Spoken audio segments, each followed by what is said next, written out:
Biology classes में आपका स्वागत है। तैयार हैं हम आज नए टॉपिक के साथ, तो आप भी तैयार हो जाइए। पाचन ग्रंथियों में अग्नाशय ग्रंथि हमारी रह गई थी। इससे पहले हमने लार ग्रंथियां पढ़ी, उसके बाद लीवर, यकृत पूरा डिटेल से हमने पढ़ा, उसके कार्य हमने पढ़े। इसके बाद हम लेते हैं अग्नाशय ग्रंथि। यह मानव शरीर की दूसरी सबसे बड़ी ग्रंथि है। तो स्टूडेंट्स ध्यान रखना, मानव शरीर की सबसे बड़ी ग्रंथि यकृत होती है, जबकि दूसरी सबसे बड़ी ग्रंथि अग्नाशय है, जिसे हम पैंक्रियाज कहते हैं।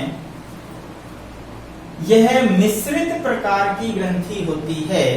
वेरी इंपॉर्टेंट पॉइंट है स्टूडेंट्स, बहुत ही महत्वपूर्ण पॉइंट है, क्योंकि इस ग्रंथि को मिश्रित ग्रंथि कह रहे हैं, अर्थात यह अंतःस्रावी और बहिःस्रावी दोनों प्रकार की ग्रंथि का कार्य करती है।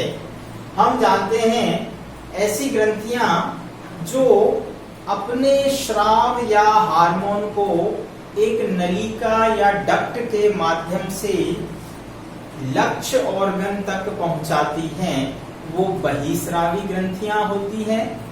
जबकि अंतःस्रावी ग्रंथियां वो होती हैं जिनमें किसी प्रकार की कोई वाहिनी, कोई डक्ट नहीं होती है, बल्कि वे अपने स्राव या हार्मोन को सीधे रक्त में डाल देती हैं।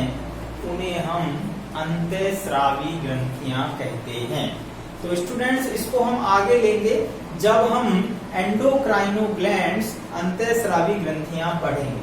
लेकिन यहाँ ये समझना बहुत जरूरी है कि इसे मिश्रित प्रकार की ग्रंथि क्यों कह रहे हैं, क्योंकि ये दोनों का कार्य करती है। अग्नाशय मिश्रित प्रकार की ग्रंथि है। राइट।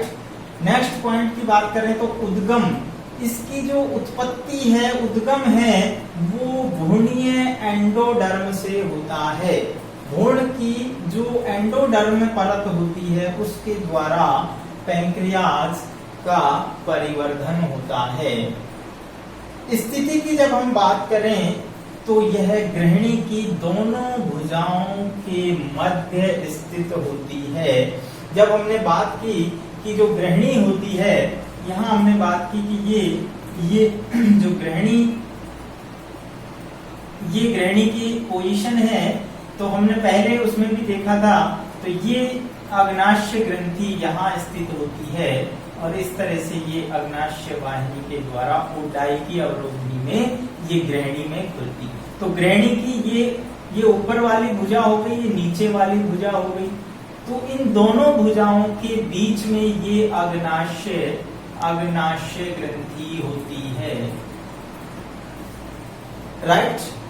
इसके बाद हम देखते हैं इसकी जब संरचना की हम बात करते हैं कि अग्नाशय मिश्रित प्रकार की ग्रंथि है, तो इसकी हम संरचना की बात करते हैं, तो यहाँ आपको ये बात क्लियर हो जाएगी कि इसकी संरचना में दो प्रकार के समूह होते हैं।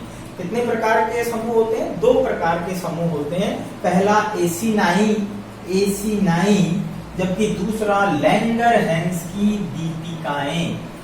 लैंगरहैंस की दीपिकाएं।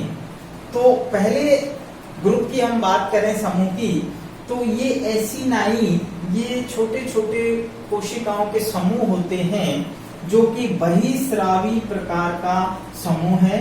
यानी ये वाला पार्ट बहिःस्रावी ग्रंथि के रूप में कार्य करेगा स्टूडेंट्स।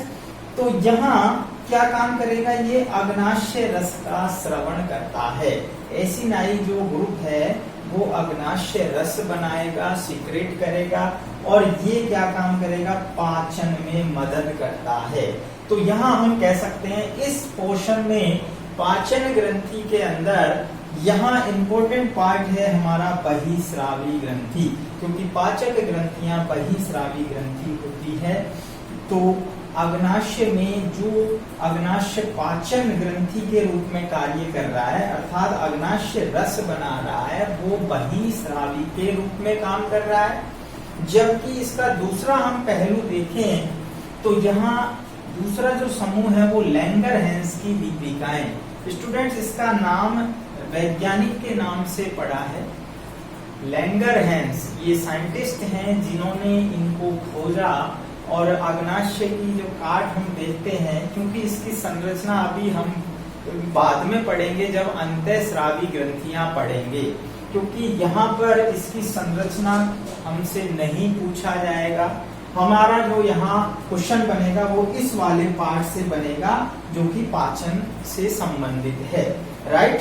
तो यहाँ लैंगरहैंस की दीपिकाएं लैंगरहैंस नामक वैज्ञानिक ने खोजी।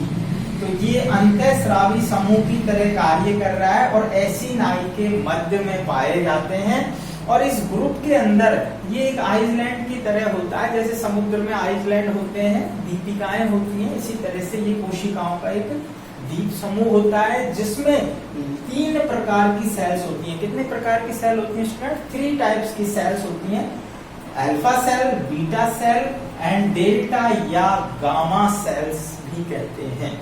तो अल्फा सेल्स जो होती हैं वो ग्लूकागोन हार्मोन का स्राव करेगी। अल्फा सेल कौन से स्राव करेगी? ग्लूकागोन का स्राव करेगी। जबकि बीटा सेल किसका करेगी? इंसुलिन का स्राव करेगी। जबकि डेल्टा या गामा सेल सोमेटोस्टेटिन हार्मोन का स्राव करती है। इन तीनों हार्मोन्स का अपना अपना उपयोग है। इसका पूरा जो है हम डिटेल से पढ़ेंगे जब हम अंतःस्रावी ग्रंथियां, नेक्स्ट चैप्टर जो हमारा आगे हम पढ़ेंगे एंडोक्राइनो ग्लैंड, वहां पढ़ेंगे।